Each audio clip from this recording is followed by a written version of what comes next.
A goal, Chris Billy, Huddersfield Town. The most famous goal of Chris Billy's life. Is this the moment for Lee Fowler? It is. Take your place in Division 2, Huddersfield Town.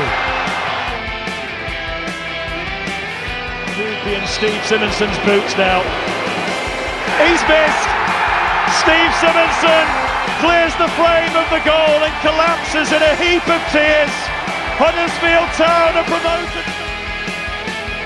Mustafa Schindler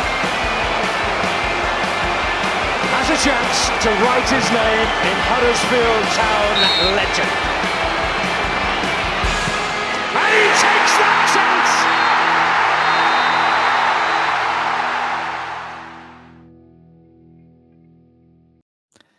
Hello and welcome to episode 2 of The Drive-In. It's Matt and Killer back here to look forward to Town's home game against Northampton Town. Let's dive into history, Killer. Are you ready?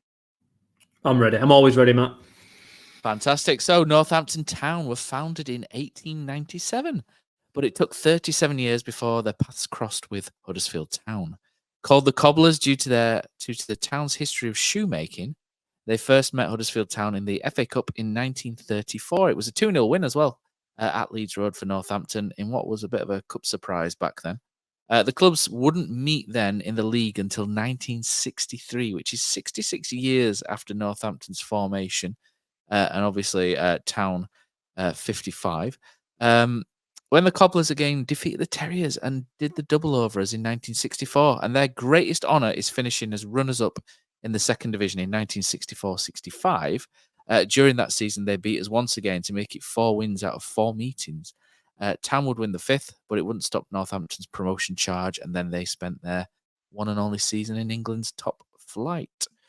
In total, the clubs have met 33 times, with Huddersfield Town winning 14, Northampton 12, with 7 draws. And the clubs have met in the league, haven't met in the league since the 2008-2009 season, where Town took 4 points, and the last game in Huddersfield was a 3-2 win for the Terriers, with Michael Flynn scoring a brace to add to an Andy Booth opener. Quirky game memories, Killer. The biggest win, obviously, neither of us could remember this, but the biggest win between the two clubs is Huddersfield Town 5, Northampton 0 in 1979, as Mickey Buxton's Blue and White Army swept all before them in Division 4 and headed towards the title.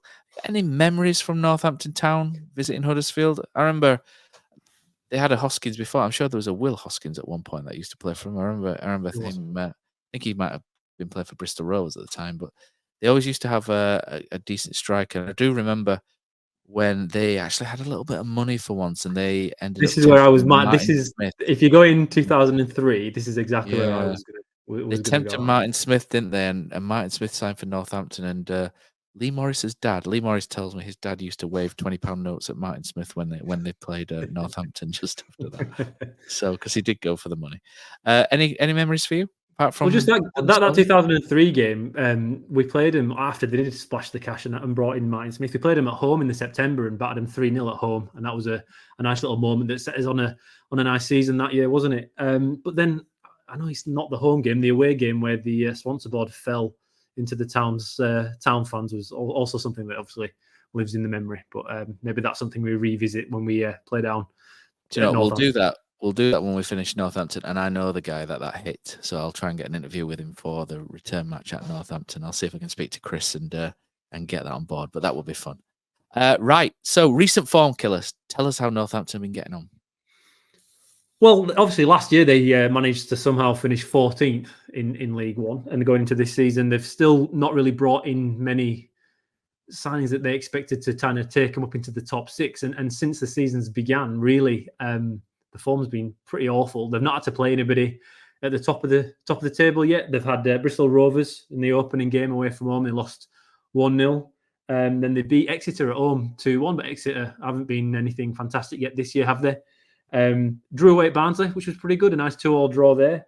But then they've lost to Burton 1-0 and then lost to Wickham 2-1 this most previous weekend. And they're not happy. The fans don't seem particularly happy with what's going on, both with the players and the systems that they're kind of playing. But we've got a sound clip, I guess, from a Northampton fan shortly, so I won't go too much into that. But they're not in good form, and within the games that they're playing, there's patterns that are appearing already, such as they don't have much possession. They give other teams a lot of shots. They've been outshot on every single game, even regardless of result and performance. So they're a team that are quite predictable, and the form hasn't been electric really since the beginning of the season. One thing we seem to notice is that they're quite an old team, aren't they? And not old as in life, but old as in football terms. There's a lot of sort of right and wrong side of 30s, isn't there, in the team? The keeper's sort of 31. The two centre backs are 30 plus. The full backs are both sort of 28, pushing to 29. Same in midfield as well, 30s and then 29. So it's quite an experienced team, shall we say? So it's one that I think Northampton. I think when you want to try and stay in a division, you try and bring in those 28, 29-year-olds who've played hundreds of games just to see things out, don't you, and try and keep you where you are. So I think that might lead into where they're going. And of course, we'll be reunited with a young defender who spent a little bit of time at Huddersfield, Luke Mbete. Any good memories of Luke Mbete?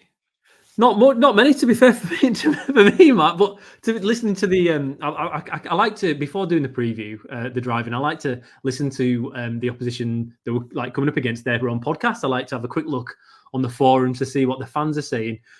And Mbete for them hasn't really got much time yet either. A bit similar to us, and they're already talking about the coach Red has been talking about needing to manage minutes with certain players, and he's one of them that's fallen into that category already, which that kind of rang a few similar bells than what we had to have with him when he was with us. But no, he's I think that tells you a lot about where this Northampton team is and what we're going to be up against this weekend, because Mbete is, I won't say he's on his last chance. Professional footballers get chances all over the place, but he's obviously slowly dropping down the calibre of club he's going out on loan to try and make it work for him. And at the moment, it's at Northampton, and I think they're expecting good things from him, but they're not having many minutes out of him just yet. I'll tell you what, let's speak to Danny from the podcast, which is a wonderfully named podcast, All Cobblers To Me. And this is what he had to say about Northampton's upcoming game against the Terriers and a little bits and pieces from the inside.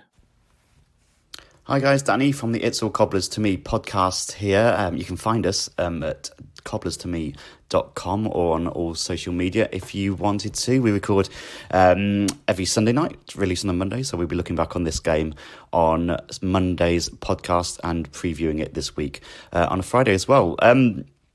For us, very mixed bag so far this season. Started off with a 1-0 defeat at Bristol Rovers in the last minute. It was an injury time winner from a corner that nobody saw because Sky cut the feed off, so that was fun to start off with. Came back with a 2-1 win against Exeter at home. Got a really good point at Barnsley, having been 2-0 down, to come back and claim a point at 2-2. That's probably the best result of the season so far.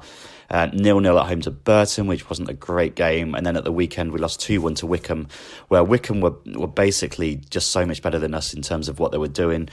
We were launching long balls up against their two big men at the back, and it just wasn't working. So it's been a very, very mixed bag at the moment. We're still almost finding our feet. We've got players out injured. It's a little bit higgledy-piggledy. It's probably a good time to play us, I would say. Expectation-wise, I think we were all looking at League One this season, seeing the likes of Birmingham and Wrexham and the usual big clubs from the level last season that didn't really push on, your Boltons, your Charltons and teams like that. And then coming down yourselves as well. And looking at it thinking, we've got to just stay up and tread water this season. I think there's so much money coming into the league. It's ridiculous what some teams are spending. So for us, expectation-wise, if we can get anywhere near last season's 14th, we'll be well happy. I think it's going to be a bit of a struggle, though, if I'm honest, because of the opposition and how we've started the season. We really need to get off to a really good start, and it's just not happened so far. So I'm a little bit worried about us slipping down a little bit, especially this weekend after your result at Bolton last weekend. I think a lot of us were sat there thinking this is a very concerning trip coming up on Saturday. Injury-wise, we've always got injuries.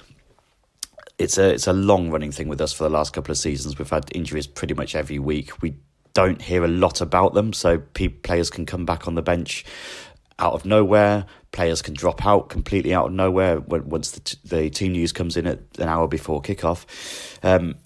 So we really don't know. It's very difficult to say what's going on. Hopefully we'll have the likes of Tariq Fosu fully fit again. He came off the bench on Saturday against Wickham. Got Luke Mbete on loan from Man City. He was injured. He's just come back, so he came on at half-time as well on Saturday. Tom Eaves is still out, so he's one of the big signings from the summer. We expected quite good things from him. We just haven't seen him yet. He's still 2 or 3 weeks away, apparently. And yeah, so it's a bit of a mess at the moment in terms of who's not there, who's coming back. But hopefully we'll have some good players back by Saturday, because I think we're going to need them. Players to watch out for. I think Fosu is the one at the moment. He's the one that's been coming off the bench and making things happen. He seems on a completely different level to everyone else in the team. So he's the one to look out for. He'll probably start on the bench again, I would imagine. So he's got that experience. You can tell with some players, they've got so much more experience than the other players, and he's got that little bit of added quality about him. Tyler Roberts signed on loan from Birmingham on deadline day. He had a really good performance on Saturday, probably the standout for us. So those two probably the ones that are slightly at a higher level than everyone else. Tyler Roberts and Tariq Fosu, I would say, for us. How do I think the game will go? I can't think of anything other than the defeat, unfortunately, after both of our performances last weekend. I'm going to go with... we sometimes struggle with coming up against the bigger teams away from home as well. So we did have a couple of absolute hammerings away last season to bigger teams in the league. So I'll go...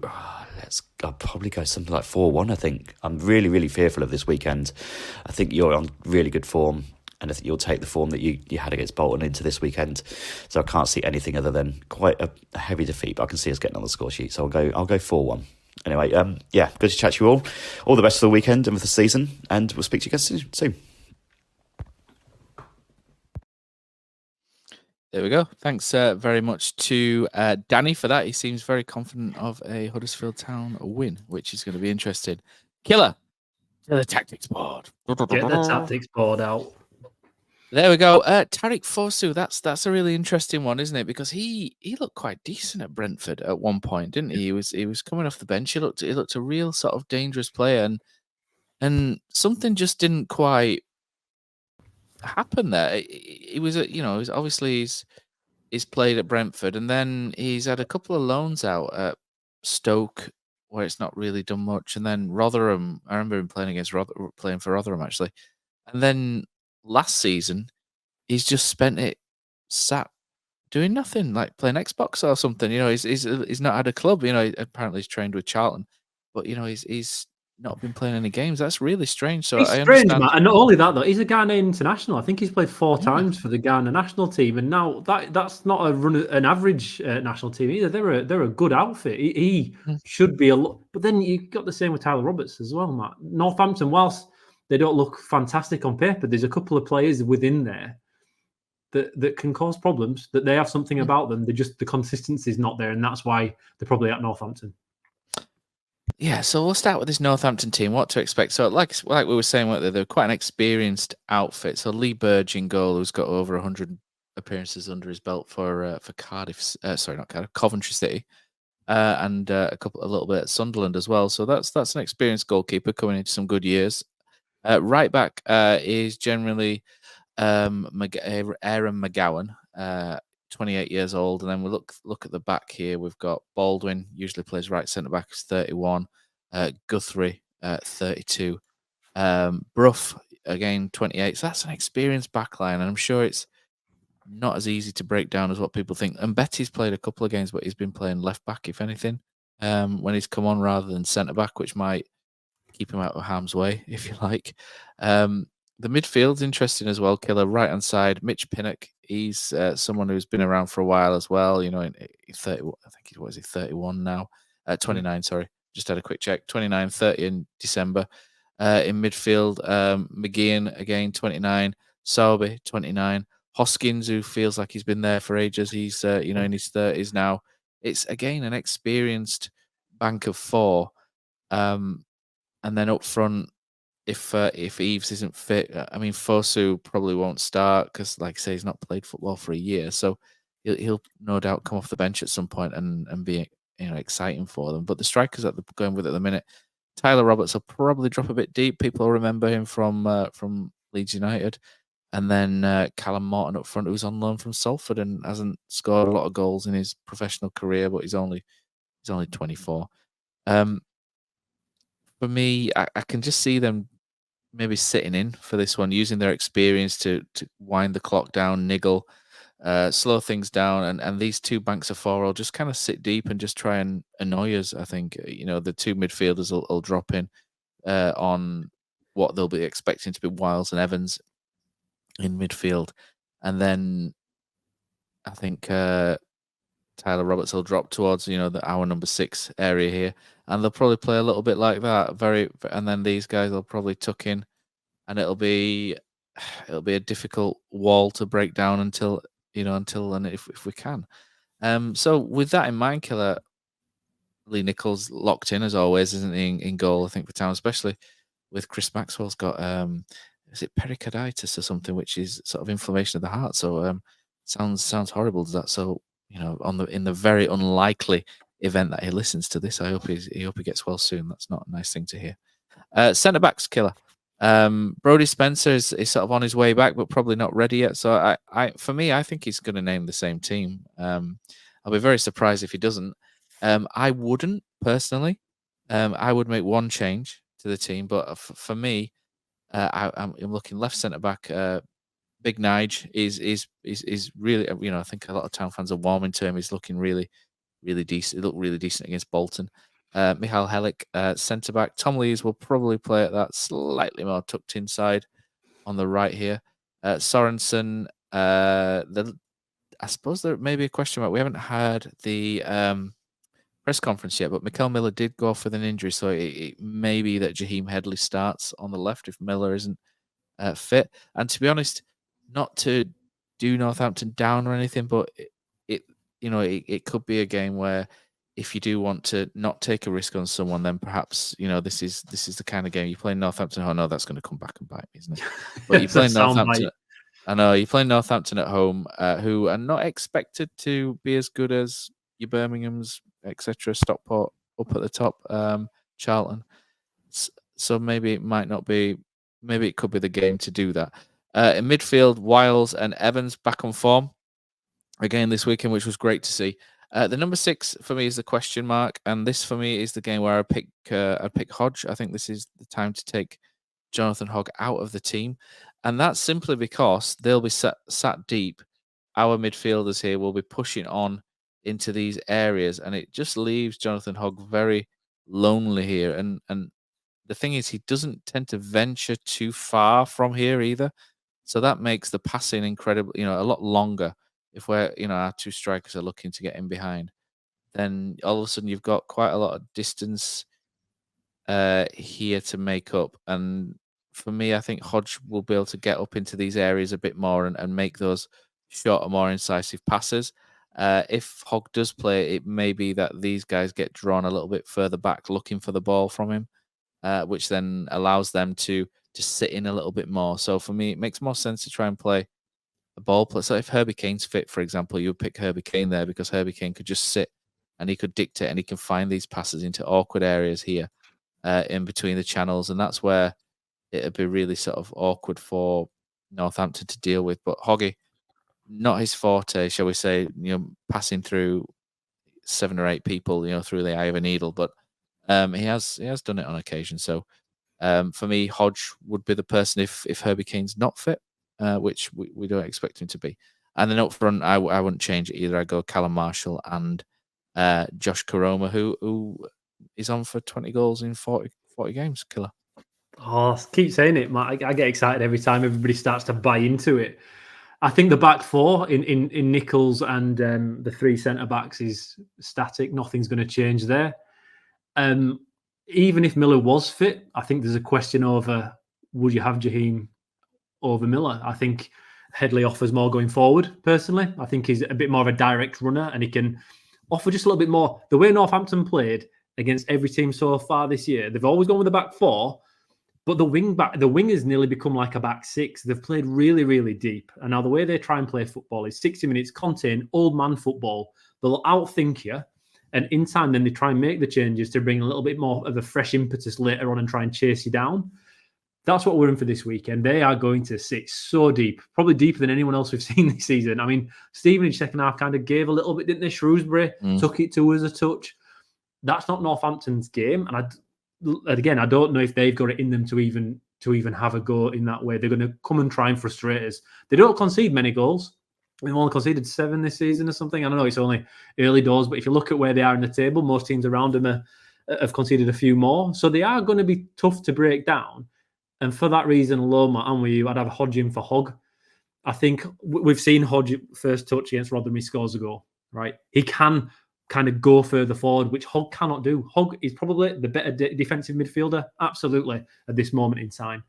But I think in this game, you need to have more attacking options available to you to try and break them down. And for Town this year, what I don't want to see is where for the first 45 to 60 minutes, we're trying breaking teams down and it's not working, but we're still trying to play safe. And then we start to kind of get that panic in the second half where you're like, oh shit, it's not working. Let's throw on some more attacking players and try and break them down now.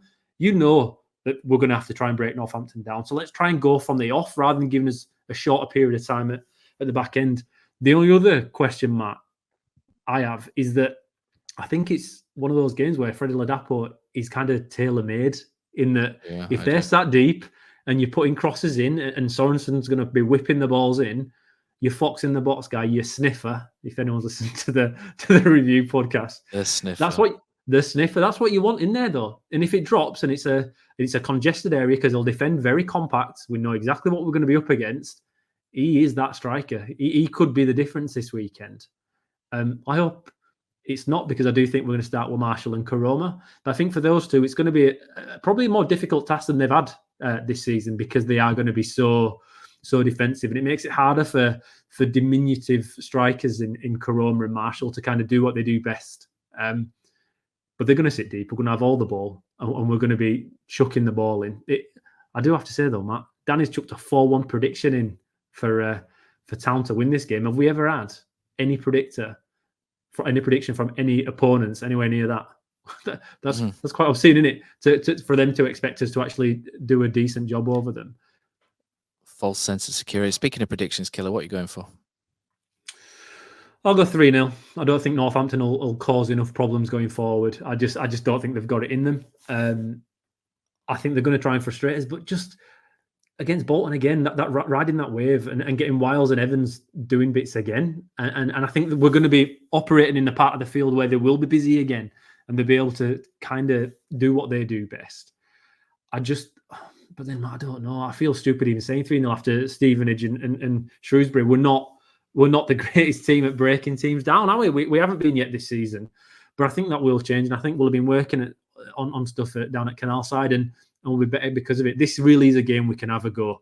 We can have a go at. And Northampton aren't in a good place. I think I am to finish in the bottom 4 in our pre-season forecast for the year.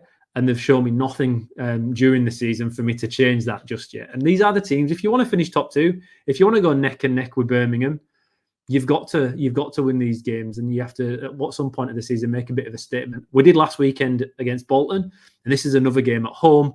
You can try and do it, because so far against these lesser teams, which is derogatory. I don't like saying it. I just mean when you're looking at form and where they are in the league at the moment. You can't scrape past them 1-0 game out. Eventually, you'll get caught. You have to be able to break them down and create more chances than we have done recently. I think this is a week we're gonna do it. So I'm going 2-0.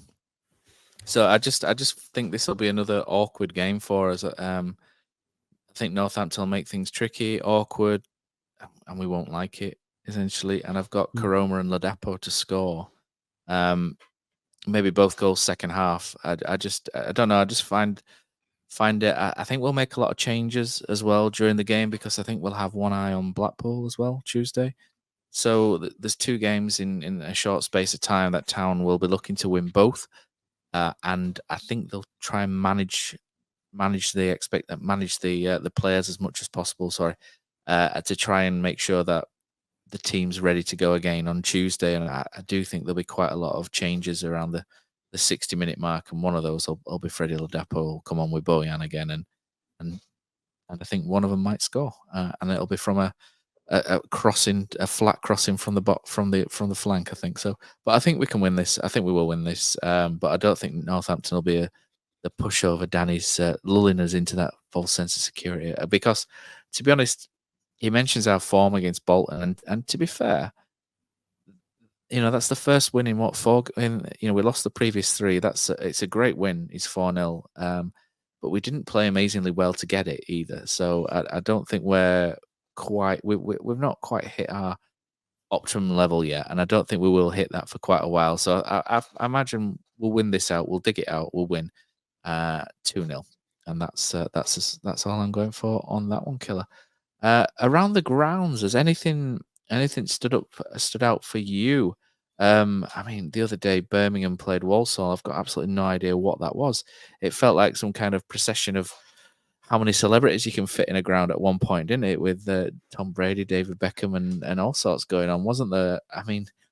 It was it was pretty bizarre, and Birmingham looked quite good in the second half, didn't they? To romp to that win. But on Saturday, there's some interesting fixtures, as there always is. Lincoln City, who've started really well, kick off quite early, and they can push back into the top few if they beat Wigan Athletic at home. Bolton play Reading, and Reading have had some bad news this week, so that's a perfect game really for Ian Evatt to try and get one back and try and get Bolton back on track. You've got Burton and Barnsley. Barnsley aren't looking like they're heading towards the top 6 anytime soon. Charlton and Blackpool, so Blackpool have got to go away to London and then come to us on Tuesday, and Charlton are in good form at the minute. So that's going to be a real game that I think Town fans will be looking at as well, because you've got Charlton, who are 3rd at the minute and just slightly ahead of us in the table against our opponents on Tuesday. So I think there'll be eyes definitely on that one. Mansfield, Shrewsbury, Peterborough at home to Bristol Rovers. Rotherham versus Birmingham City. That's potentially a banana skin for Birmingham City, or it's another game where Rotherham fail to get going. So that's a really interesting one as well. And the further Rotherham get left behind is a bonus for us, because we expected them to be a bit higher up, didn't we, this year? And then Stockport versus Leyton Orient, and you expect Stockport's form to continue through in that one. Wrexham versus Crawley, you expect Wrexham to bounce back as well. And then Wycombe against Cambridge, and Wycombe are slightly, or slowly, should I say, putting something together maybe there. So there's a lot of interesting ones for me, Killer. And then Tuesday again, we're not the only game. There's us and Blackpool, Orient versus Peterborough, and Wigan versus Stevenage. But anything stand out for you from that list? I really enjoyed watching the Birmingham Wrexham game. I thought the intensity was good. I thought both teams didn't defend great. I think there's weaknesses you can exploit. But I'm looking forward to seeing how Wrexham bounce back here, Matt. I think they've come up. They've been on a bit of good run. And then that second half, Birmingham taught them a lesson. And now Birmingham are going to do that to a lot of teams this season, absolutely. But I thought Wrexham performed under where I thought they'd do in that. How I thought they'd do in that second half. I think it's going to be a bit of a realisation for them. I'm not sold on the squad. I've been seeing them individually. I don't think they're fantastic. No, but I think they're riding that crest of a wave after it. Yeah, absolutely. Whereas Stockport are doing something similar, but to me, they look like a much better team when you look at their individuals and how they play. I feel like they're going to be there and thereabouts all season. I'm not entirely sure about Wrexham. And Crawley have had so much change in the summer. They've overperformed up until this point. They're not doing too badly. They seem to be okay. That's an interesting game. I'll look forward to seeing how that one goes. But like you say, Matt, it's more about seeing how Blackpool do at Charlton as well. I think Blackpool are going to be a different beast now, aren't they? Considering who they've brought in to take charge of them. So Steve Bruce, that'll be interesting when he comes home on Tuesday. Yeah, it'll be a nice one. I wonder what Lee Morris's dad did for every time he saw Steve Bruce afterwards. I bet there'd be a story on that. Better be a story on that one as well. But I'll ask him. But yeah, and that's a good game, isn't it? Charlton are doing really well this season with Nathan Jones. We know they're going to be up there as well, and it'll be nice to see how Blackpool go against them before we go into it on Tuesday night. But like you say, Matt, I've not thought about that. This is the first time really we've had a Saturday-Tuesday game where we expect to win both of them, and we're already having to look at, do we rotate players in and out? Because can Johnny O do it twice in a row? And if he can't, to his 100% kind of best, do you rest him for one of them? And which one would it be? Again, for me, it's this weekend, but I think we'll learn a lot about how Town plan to go forward on Saturday. Absolutely. And our plan to go forward is there's not going to be a drive-in episode for the Blackpool game. Midweek games, we'll be back again around this time next week. Looking forward to the weekend's game as always. And you'll be able to catch the post-match boys, Jay and Joel, after the game. And you'll be able to catch the review show as well on Monday evening. And that's it for us, guys. So thank you very much. And we'll be back next week.